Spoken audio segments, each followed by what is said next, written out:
दोस्तों हाल ही में मैंने अब्राहम्स बॉय नामक फिल्म देखा है जो कि एक अमेरिकन हॉरर फिल्म है और इसे नताशा किरमानी डायरेक्ट करी है। ये फिल्म सेम नेम की शॉर्ट स्टोरी से इंस्पायर्ड है और इस शॉर्ट स्टोरी को जो हिल लिखे थे। ये कहानी 20th सेंचुरी घोस्ट नामक किताब के स्टोरी कॉम्पाइलेशंस में से एक कहानी थी और जिन्हें नहीं पता उन्हें मैं बता दूं कि जो हिल हॉरर की दुनिया के सबसे फेमस राइटर स्टीफन किंग के बेटे हैं। अब्राहम्स बॉय फिल्म की खास बात यह है कि इसकी कहानी ओरिजिनल ड्रैकुला वाली कहानी की डायरेक्ट सीक्वल है। इनफैक्ट ये कहानी एक डिफरेंट पर्सपेक्टिव प्रेजेंट करती है। इसलिए आज की वीडियो में हम फिल्म की कहानी को जानते हुए इससे जुड़ी ढेर सारी थियरीज एंड पर्सपेक्टिव्स को डिस्कस करेंगे। So now with that said, let's roll the intro.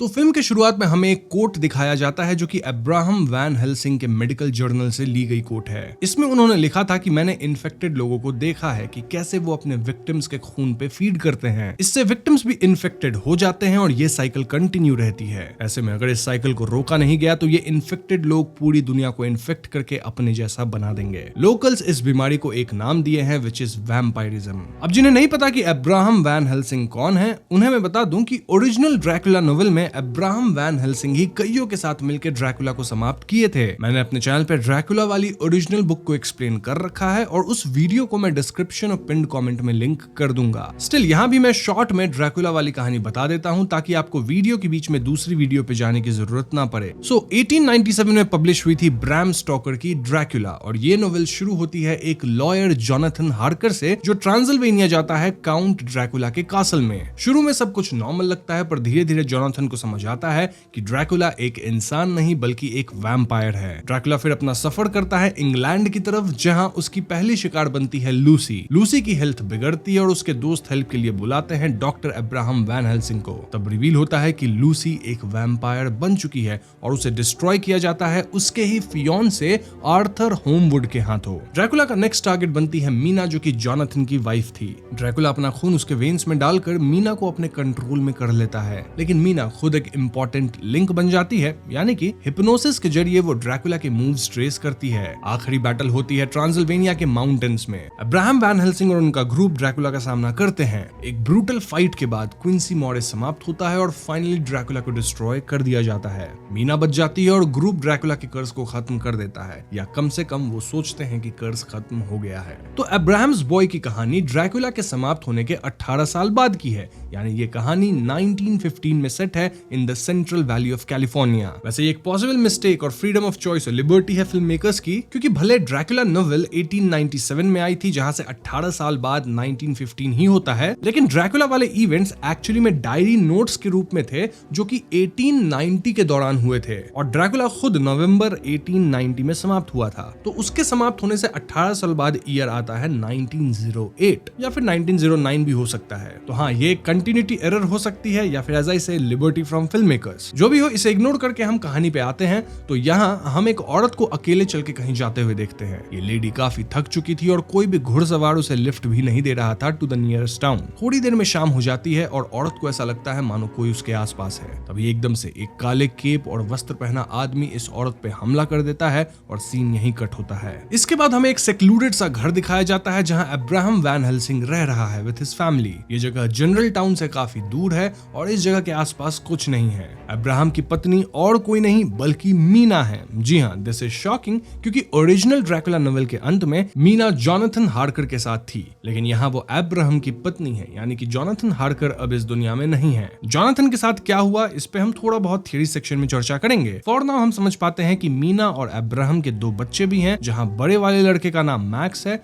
और छोटे वाले लड़के का नाम रूडी है। मैक्स और रूडी एक दूसरे से काफी अलग है। आई मीन मैक्स फिजिकली काफी स्ट्रांग है, लकड़ियां काटता रहता है, काम एंड कंपोज्ड है, लेकिन मेंटली वो उतना स्ट्रांग नहीं है, चाहे बात पढ़ाई की हो या इन जनरल मेंटल अवेयरनेस की। इनफैक्ट मैक्स अपने पिता पे आंख मूंद के भरोसा करता है। वहीं रूडी एक स्क्रॉनी यानी पतला दुबला कमजोर सा किड है, लेकिन मेंटली वो मैक्स से बहुत ज्यादा स्मार्ट है। वो पढ़ने लिखने में काफी स्मार्ट है और उसका नेचर थोड़ा रेबेलियस है। इनफैक्ट वो चीजों को क्वेश्चन भी करता है। खैर, एक रात जब मैक्स नहा रहा होता है तो उसके पिता अब्राहम आके उससे कहते हैं कि वो जिस चीज से भाग रहे थे वो शायद अब इनके करीब आ चुका है और ऐसे में उन्हें मैक्स की मदद चाहिए होगी। मैक्स ये सब सुन के हामी भरता है। अब उस रात सोते वक्त मैक्स की नींद किसी आवाज से खुलती है और मैक्स इस आवाज का पीछा करते अपने पिता के ऑफिस रूम की तरफ जाता है। ऑफिस रूम की लाइट ऑन थी और यहाँ मैं आप व्यूअर्स को बता दूं कि मैक्स और रूडी को अब्राहम के ऑफिस रूम में जाना अलाउड नहीं था। इसके बाद मैक्स पास ही अपनी माँ को देखता है जो कि परेशान दिख रही थी और अपने में बड़बड़ा रही थी कि ये सब हम किसके लिए कर रहे हैं, हमें उन्हें क्वेश्चन नहीं करना चाहिए एंड ऑल दैट। मैक्स तुरंत अपनी माँ को टोकता है और उन्हें आराम करने के लिए कहता है। मीना कहती है कि उन्हें हमेशा से बेटी चाहिए थी लेकिन उन्हें 2 बेटा हुआ है। बेटियां सॉफ्ट होती है और उनको सेफ रखना ज्यादा डिफिकल्ट होता है। एनीवेज अगले दिन अब्राहम मैक्स को दिखाते हैं कि इनके घर के पास नया रेल रोड एक्सटेंशन आने वाला है, यानी पटरियां बिछेंगी, रेलवेज आएगी। इसके लिए कुछ लोग सिविल मेजरमेंट्स के लिए आसपास आ गए थे और अब्राहम के हिसाब से अब इस एरिया में और भी ज्यादा लोग आएंगे। अब्राहम और मैक्स की बातों से हम समझ पाते हैं कि इनिशियली ये लोग लंदन में थे ड्रैकुला वाली स्टोरी के टाइम पे, फिर एम्स्टरडैम मूव हुए और फिलहाल कैलिफोर्निया के एकदम एकांत प्लेस पे हैं। अब्राहम मैक्स को ये भी बताते हैं कि कैसे सालों पहले मीना और उसके फ्रेंड उनकी मदद लिए थे to get rid of an evil. Clearly यहाँ ड्रैकुला की बात हो रही है। अब्राहम के हिसाब से तब वो क्रीचर मीना पे हमला किया था और मीना का ब्लड इफेक्ट हुआ था। इनफैक्ट उस घटना से मीना हमेशा के लिए बदल गई। मीना की वो मेमोरीज और स्कार कभी हील नहीं होगी और उसी सब से दूर ये लोग कैलिफोर्निया आए हैं। अब्राहम ये तक कहते हैं कि मीना वापस कुछ दिन से ठीक नहीं दिख रही, as if she is sick. और ऐसे में अब्राहम को शक है कि लंदन वाली थ्रेट यहाँ तक आ चुकी है। ये थ्रेट या क्रीचर्स मीना के माइंड से कनेक्टेड हैं और ऐसे में अगर वो नजदीक आते हैं तो वो मीना के करीब खींचे चले आएंगे। बेसिकली अब्राहम यहाँ मैक्स से कह रहे थे कि खतरा आ चुका है और मैक्स को तैयार रहना है ताकि वो मीना और फैमिली को प्रोटेक्ट कर सके। इसी डिस्कशन के दौरान यहाँ तांगे पे एक भाई बहन आते हैं जिनका नाम था एडी एंड एल्सी।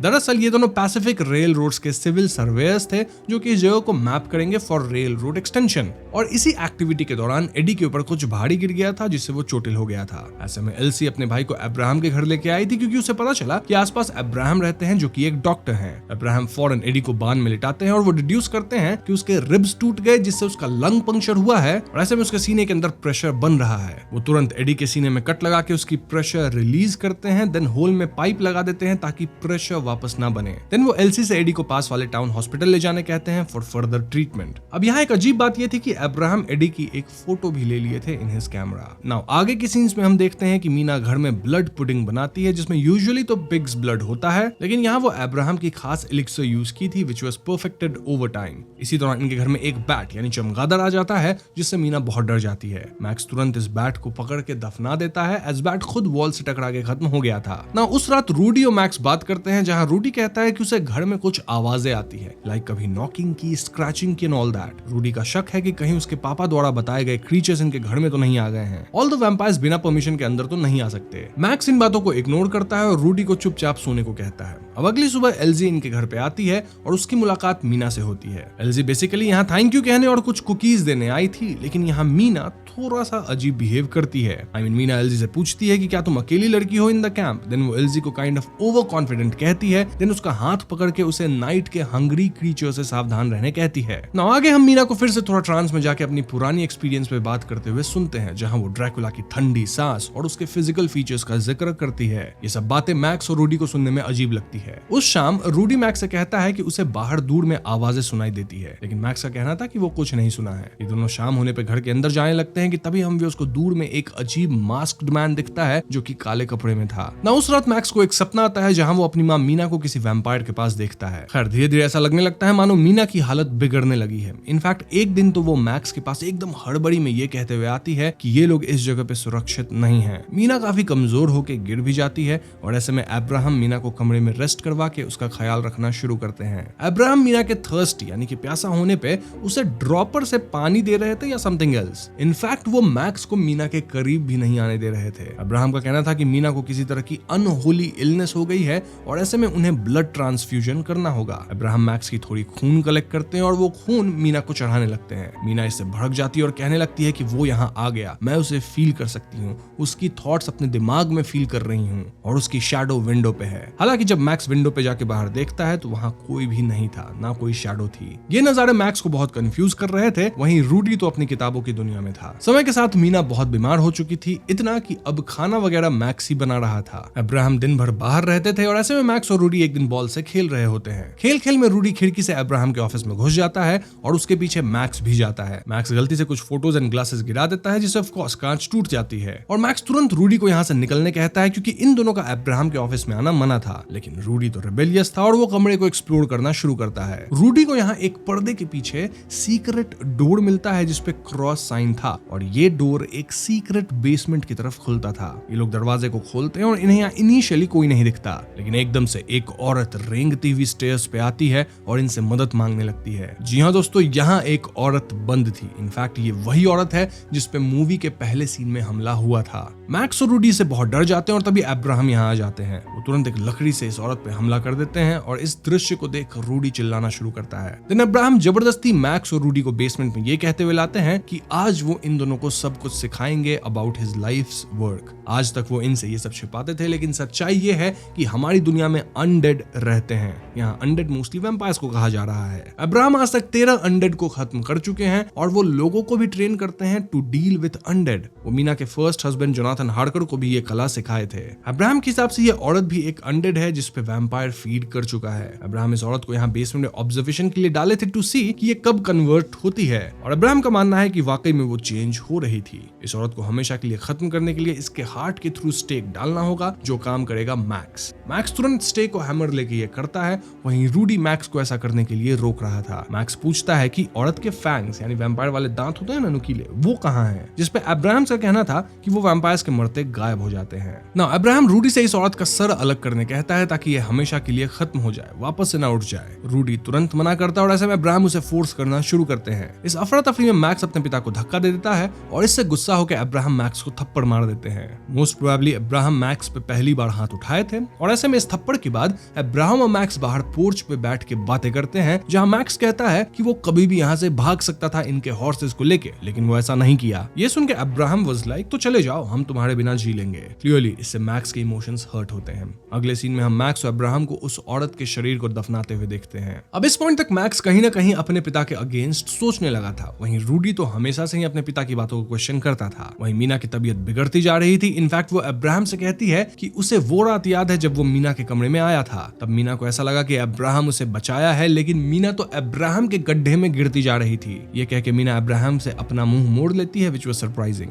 इसके बाद रूडी और मैक्स अकेले में बात करते हैं, जहां रूडी कहता है कि उसे पहले से ही घर में आवाजें आती थी जो कि उसी औरत की रही होंगी, लेकिन मैक्स उसकी बातों पर यकीन नहीं किया। खैर आगे अब्राहम अपने दोनों बेटे मैक्स और रूडी से घर को फोर्टिफाई करने कहते हैं, यानी कि घर के हर कमरे पे होली वाटर, सॉल्ट, ये सब का बैरियर बनाना ताकि एक रूम से दूसरे रूम में वैम्पायर्स नहीं जा सके। देन खुद का सेल्फ एग्जामिनेशन करना कि उनका खून थिक है या नहीं, लाइक नॉर्मल ह्यूमन, क्योंकि ये लोग भी कहीं ना कहीं उस औरत के कांटेक्ट में आए थे जो कि अब्राहम के हिसाब से वैम्पायर है, तो हो सकता है इनको भी इन्फेक्शन हुआ हो। यहाँ अब्राहम फेथ की बात भी करते हैं, सेइंग कि उनके पिता कहते थे कि फेथ वो होता है जब लोग उन बातों पर यकीन करे जो कि सत्य नहीं है। अब्राहम यहाँ मैक्स से भी बातें करते हैं, सेइंग कि मैक्स अब बड़ा हो चुका है, सटली हिंटिंग कि मैक्स को अब उनके कदमों में चलना होगा। एनीवेज अगले सीन में मैक्स घोड़े पे बाहर होता है जब उसे एल्जी मिलती है। इनके बीच जनरल चिट चैट होती है, जहां एल्जी बताती है कि वो मैप्स वगैरह ड्रॉ करती है, काइंड ऑफ लाइक आर्टिस्ट है या फिर आर्किटेक्ट बोलो। तभी मैक्स कहने लगता है कि ही इज नॉट श्योर कि उसके पिता सही हैं, क्योंकि उसकी माँ की तबीयत बिगड़ती जा रही है। इनफैक्ट अब मैक्स को ऐसा लग रहा है मानो उसके पिता की दवाइयां ही उसकी माँ को और बीमार कर रही हैं। एल्जी यहाँ मैक्स को थोड़ा सांत्वना देती है। वहीं दूसरी तरफ अब्राहम की आंख लग गई थी और जब उनकी आंख खुलती है तो वो मीना को खत्म पाते हैं। ऐसे में आगे मीना की लास्ट रिचुअल्स होती है और उस रात मैक्स को अपनी माँ का सपना आता है, जहां मीना के गले में वैम्पायर के काटने के निशान थे और मीना के पीछे वैम्पायर भी था। अब अगले दिन मैक्स अपने भाई रूडी को घर से थोड़ी दूर फील्ड में पाता है, जहां रूडी मैक्स के गिटार को तोड़ दिया था, ऑफ कोर्स गुस्से में, क्योंकि उनकी मां चल बसी है। रूडी मैक्स से पूछता है कि क्या वाकई मैक्स यहाँ से भागने का सोचा है, जिसमें मैक्स हाँ कहता है। मैक्स ये भी कहता है कि वो कभी भी रूडी को अकेला नहीं छोड़ेगा, इनफैक्ट अपने साथ लेके जाएगा। मैक्स फाइनली यहाँ थोड़ा ओपन अप होकर कहने लगता है कि उसे अपने पिता द्वारा की गई चीजें अगली लगती है। इनफैक्ट मैक्स ये तक डाउट करता है कि अब्राहम लंदन या एम्स्टर्डम से मूव नहीं हुए थे, रादर शायद उन्हें उन जगहों से भगाया गया था। अब्राहम की वजह से ही शायद इनका परिवार ऐसी वीरान जगह पे रहता है और एकदम लोनली है। इन शॉर्ट मैक्स और रूडी रूडी अपनी हालातों के लिए अब्राहम को दोषी मान रहे थे। खैर आगे इनके घर पे आर्थर होमवुड नामक बंदा अपनी गाड़ी से आता है। अगर आपको याद हो तो आर्थर वही है जो कि ड्रैकुला वाली कहानी में लूसी का फियांसे था। आर्थर अब्राहम से मिलता है और इनके बीच की डिस्कशन काफी इंटरेस्टिंग होती है। दरअसल आर्थर अमेरिका घूम रहा था, लेकिन उसका अमेरिका आने का असली मकसद अब्राहम से ही मिलना था। आर्थर को रातों में नींद नहीं आती है क्योंकि वो अपने आप में गिल्टी फील करता है, अपनी लाइफ में कहीं ना कहीं वो लॉस्ट है। आर्थर सबसे पहले ये कहता है कि वो मीना के गुजर जाने के लिए सॉरी फील कर रहा है। देन वो अब्राहम से क्लियरली बोल देता है कि दुनिया छोटी हो रही है और कनेक्ट हो रही है, मतलब रेल रोड्स वगैरह आ रहे हैं, तो चाहे अब्राहम कितना भी भागे, world will come to his doorstep. इसके बाद आर्थर पुराने दिनों को याद करते हुए कहता है कि वो अब्राहम को अपने पिता समान मानता था और उसकी हर इंस्ट्रक्शन को फॉलो किया विदाउट क्वेश्चनिंग हिम। उसे अब्राहम पे इतना ट्रस्ट था कि आर्थर अपने ही हाथों से अपनी फियांसे लूसी को समाप्त किया, लेकिन अब वो बड़ा हो चुका और वो चीजों को क्वेश्चन कर रहा है। आर्थर कहता है कि उसे पता है कि अब्राहम अब भी अपना काम कर रहा है and it's time for him to stop. इसके बाद कॉन्वर्सेशन टर्न लेती है जहां आर्थर क्लियरली अब्राहम को क्वेश्चन करने लग जाता है। आर्थर वाज नॉट श्योर कि उसका लूसी को खत्म करना सही था या नहीं। आई मीन वो बस अब्राहम के इंस्ट्रक्शंस को फॉलो कर रहा था। क्या लूसी वाकई में वैम्पायर बन गई थी या फिर वो सिर्फ बीमार थी? आर्थर वाज नॉट श्योर कि जो कुछ वो पास्ट में किया उसमें कितनी सच्चाई है और क्या आर्थर एक कातिल है। इन शॉर्ट आर्थर यहाँ अब्राहम की पूरी लाइफ वर्क को ही क्वेश्चन करने लग गया था। ये सुन के अब्राहम गुस्सा हो जाता है और आर्थर को वीक एंड और भी बहुत बुरी बातें कहता है। अब्राहम कहता है कि लूसी एक मॉन्स्टर बन गई थी जिसे खत्म करना जरूरी था। इसके बाद वो आर्थर को अपने घर से निकाल देता है। अब दोस्तों आर्थर तो चला जाता है, लेकिन उसकी बात मैक्स भी सुन लिया था और मैक्स के मन में जो डाउट्स थे अबाउट हिज फादर वो अब कहीं ना कहीं और भी स्ट्रांग हो गए थे। ऐसे में मैक्स भी अपने पिता को क्वेश्चन करता है और जवाब में अब्राहम मैक्स को अपनी डायरी में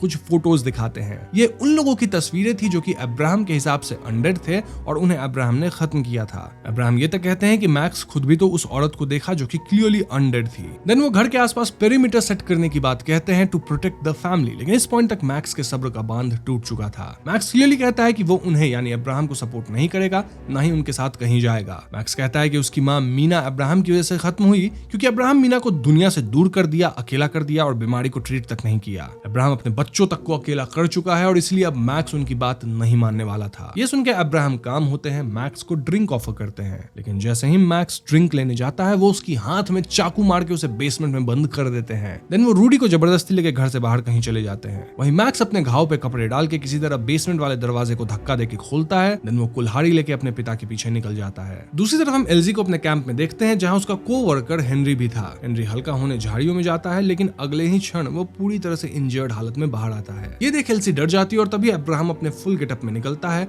और एल्जी को घसीटते हुए एक तरफ ले जाता है। यहाँ अब्राहम के साथ रूडी भी था और अब्राहम रूडी को स्टेक से एल्जी को खत्म करने कहता है। रूडी ये करना नहीं चाहता था, लेकिन प्रेशर में वो स्टेक उठाता है, फिर एकदम से वो अब्राहम पे ही हमला कर देता है। जी हाँ दोस्तों, इससे पहले अब्राहम पलटवार करता, मैक्स यहाँ आ जाता है और वो कुल्हाड़ी से अपने पिता पे हमला कर देता है। समाप्त होने से पहले अब्राहम हंसते हुए मैक्स से कहता है कि फाइनली तुम मुझे समझ गए। मैक्स अपने ही पिता का सर धड़ से अलग कर देता है, सेइंग कि वो एक मॉन्स्टर थे, यानी कि एल्सी बच गई और यही सीन कट हो जाता है। अब अगले सीन में मैक्स और रूडी हॉर्स पे बैठ के टाउन छोड़ के जा रहे हैं और बैकग्राउंड में अब्राहम की एक मोनोलॉग होती है। इसमें अब्राहम बेसिकली अपनी लाइफ के बारे में बता रहे होते हैं और इसे सुन के आप समझ जाएंगे कि क्यों अब्राहम इस तरह के थे। तो अब्राहम बताते हैं कि उनके पिता अब्राहम को लेकर दुविधा में रहते थे। वो अब्राहम पे एकदम ध्यान नहीं देते थे। इनफैक्ट किसी बात पे प्रेस तो छोड़ो, किसी बात पे समझाते भी नहीं थे, क्रिटिसाइज भी नहीं करते थे। वहीं अब्राहम के दादाजी एक पेजेंट थे जो कि सेल्फिश थे और उनके पास कोई स्किल नहीं था। एक तरह से अब्राहम अपने पिता या दादाजी के लिए एग्जिस्ट ही नहीं करता था, moving like a rat through their world. तो हाँ, कहीं ना कहीं बचपन में अब्राहम को अकेलापन झेलना पड़ा, ऑल्दो वो अपनी फैमिली के साथ था। और इसके बाद अब्राहम मेडिकल स्कूल गए, अपनी लाइफ बनाए और आगे वो क्या किए ये हम सब जानते हैं।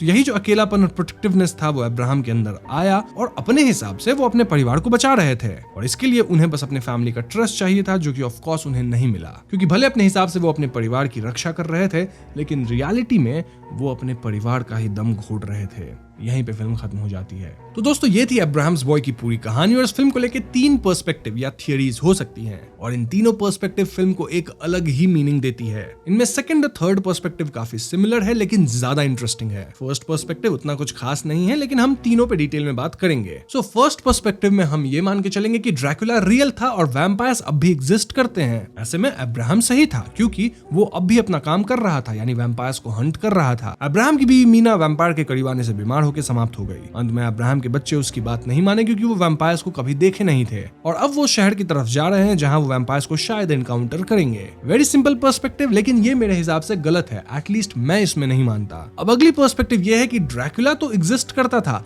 लेकिन उसके खत्म होते सारे वैम्पायर्स भी निपट गए और अब दुनिया वैम्पायरिज्म से फ्री हो चुकी है। इस हिसाब से जब अब्राहम और उसके दोस्त मिलकर ड्रैकुला को खत्म किए तो वो एक्सपीरियंस कहीं ना कहीं उनके मानसिक स्थिति पे गहरा घाव किया। इसका सबूत ये है कि जो लोग भी ड्रैकुला को हंट किए थे वो लोग 1900s में किसी न किसी तरह से परेशान ही हैं, कोई भी मेंटली एकदम सॉलिड नहीं है। जैसे जोनाथन हारकर खत्म हो गया होगा, जिसके बाद मीना अब्राहम से शादी कर ली। मीना खुद मेंटली स्टेबल नहीं है और अब्राहम अब भी वैम्पायर्स को मारने की ठान लिया होगा, जो कि अब इस दुनिया में है ही नहीं। इट्स इवन पॉसिबल कि अब्राहम ही जोनाथन को खत्म किया होगा, ये बोल के कि जोनाथन भी इन्फेक्टेड हो गया है, जिसके बाद वो मीना से शादी किया। अब अब्राहम मासूम लोगों को वैम्पायर्स बोल के खत्म करने लगा होगा, जिस कारण से उसे लंदन और एम्स्टर्डम से भागना पड़ा। मतलब वहां के लोगों को पता चल गया होगा, वो लोग उसे भगाए होंगे। फाइनली वो एकदम एकांत जगह पे सेटल हुआ इन कैलिफोर्निया। लेकिन जब उसके घर के करीब रेल रोड आने लगी तो उसका ट्रॉमा फिर से ट्रिगर हुआ। उसे लगने लगा कि जैसे जैसे लोग उसके करीब आएंगे वैम्पायर्स भी करीब आ सकते हैं। इनफैक्ट अब्राहम तो उसके घर के करीब आने वाले लोगों को वैम्पायर बोल के निपटा ही देता था। लाइक फिल्म के इनिशियल सीन में एक सिंपल नॉर्मल लेडी थी जिसको वो खत्म कर दिया।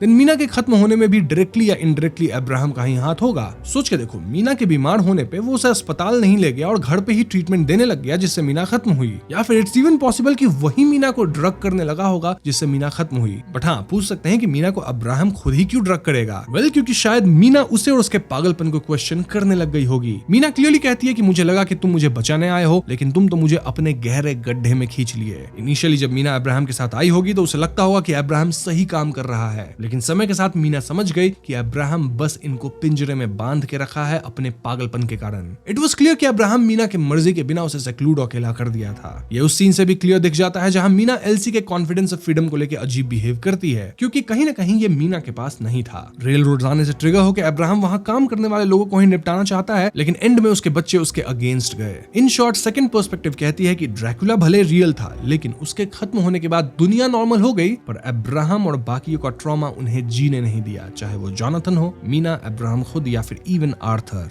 और इसीलिए अब्राहम आज भी वैम्पायर हंटिंग कर रहा है, जबकि आज वैम्पायर है ही नहीं, तो ऐसे में वो मासूम को खत्म कर रहा है। नाउ आर्थर जब अब्राहम से बात करने आया तो वो ड्रैकुला और मीना के वैम्पायर होने वाली बात तक को क्वेश्चन कर दिया। और यहीं से आती है third theory which tells us कि ना तो कभी ड्रैकुला सुपरनैचुरल मॉन्स्टर था, ना ही वैम्पायर्स कभी एग्जिस्ट किए। ये सब अब्राहम का पागलपन था, जिस पे भरोसा करके कई लोग ड्रैकुला को खत्म किए और वैम्पायर होने के नाम पे मासूम लोगों को भी मारे। ये पर्सपेक्टिव काइंड ऑफ सिमिलर है टू द सेकंड वन, बस यहाँ अब्राहम शुरू से ही मेंटली स्टेबल नहीं था। और हाँ, ये पर्सपेक्टिव कहती है कि ड्रैकुला भी कोई नॉर्मल सा पुराना आदमी था, कोई ऐसा वैम्पायर नहीं था। बट या मेरे हिसाब से ये थर्ड पर्सपेक्टिव भी थोड़ी सी फार फेच्ड लगती है, एटलीस्ट मुझे। एंड आई पर्सनली बिलीव कि सेकंड पर्सपेक्टिव सही है, क्योंकि वो चीजों को अच्छे से एक्सप्लेन कर देती है। एक पॉपुलर थ्योरी ये भी है कि आर्थर होमवुड का सीन सिर्फ एक एक्सपोजिशन नहीं था, बल्कि एक डेलिबरेट मेटा मोमेंट था। आर्थर ने खुद ओपनली कन्फेस किया कि शायद लूसी वैम्पायर बनी भी नहीं थी, उसे डाउट है। मतलब अगर लूसी सिर्फ बीमार थी और अब्राहम ने बस उसे मॉन्स्टर मान के खत्म करवा दिया, तो ड्रैकुला की असली कहानी भी अनरिलायबल लगने लगती है। ये कहानी के सेकंड और थर्ड पर्सपेक्टिव को और भी स्ट्रॉन्ग बनाता है, जिसमें वैम्पायर्स को अब अब्राहम का डिल्यूजन माना गया है। अब अगर ध्यान दे तो अब्राहम मैक्स को फोटोज भी दिखाया था वो अनडेड का, जिन्हें वो खत्म किया था, लेकिन ये फोटोज वो नॉर्मल लोगों का लिया होगा अपने कैमरा से। आई मीन जब एडी इंजर्ड होके आया था तब भी तो अब्राहम उसकी फोटो लिया था। बेसिकली अब्राहम के कैमरे से ली गई फोटोज सिर्फ उसकी प्रूफ ऑब्सेशन का हिस्सा है।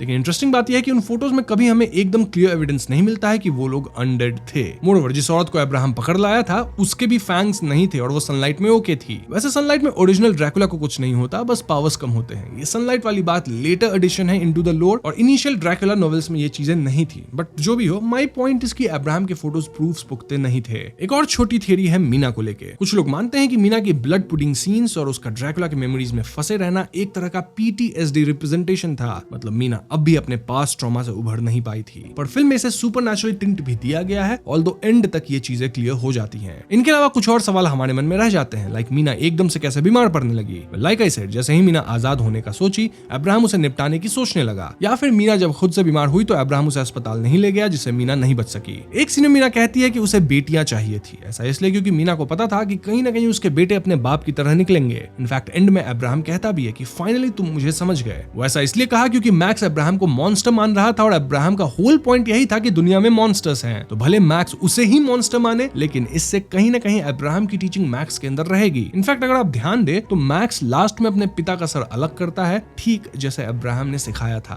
अब एक और सवाल यह है कि मैक्स को वैम्पायर वाले सपने क्यों आते थे। वेल, मैक्स को बचपन से वैम्पायर्स की कहानी सुनाई जाती थी और ऐसे में सपने आना लाजमी है। और हाँ, फिल्म में हमें बीच में एक ब्लैक ड्रेस में आदमी भी दिखा था। वेल, वो अब्राहम खुद था। नाउ फिल्म के अंदर कहीं ना कहीं एक मेटा कमेंट्री है, यानी कि ब्रैम स्टॉकर के ड्रैकुला में अब्राहम वैन हेल्सिंग एक सेवियर, वाइज फादर फिगर था, लेकिन जो हिल ने उसे एक कंट्रोलिंग, अब्यूजिव पैट्रियार्क बना दिया। मतलब ड्रैकुला का हॉरर अब सुपरनैचुरल से ज्यादा साइकोलॉजिकल और डोमेस्टिक हो गया, जो रियल लाइफ हॉरर्स रिफ्लेक्ट करता है, जैसे कि parental control, trauma, family abuse. तभी तो जो मेन कैरेक्टर है अब्राहम वैन हेल्सिंग, उसके भी नेम्स के डिफरेंट पार्ट्स पे फोकस किया गया है इन डिफरेंट नॉवेल्स। यानी ड्रैकुला में उसे वैन हेल्सिंग बोला जाता है, लेकिन यहाँ उसे अब्राहम बोलते हैं, एज इफ ये दो अलग लोग हैं। इसके अलावा अगर हम मूवी और शॉर्ट स्टोरी के डिफरेंस पे बात करें तो यहाँ कुछ छोटी मोटी डिफरेंसेस हैं। लाइक शॉर्ट स्टोरी में आर्थर का कैमियो नहीं है, लेकिन मूवी में ये था। देन कहानी में मीना बैकग्राउंड में थी, लेकिन फिल्म में उसका रोल प्रोमिनेंट है। और स्टोरी के एंड में अब्राहम के बच्चे उसकी बात को क्वेश्चन करते हैं, लेकिन फिल्म में एकदम मारपीट वाला कन्फ्रंटेशन था। सो यस, ये थी फिल्म की deep explanation with all the theories. Still अगर मुझसे कुछ मिस हुआ हो तो आप कमेंट्स में जरूर बता दीजिएगा। वीडियो पसंद आए हो तो लाइक और शेयर करें। साथ ही चैनल पर नए हैं तो हमें सब्सक्राइब भी कीजिएगा, क्योंकि हम अपने चैनल पे ऐसे वीडियोस लाते रहते हैं। पीस।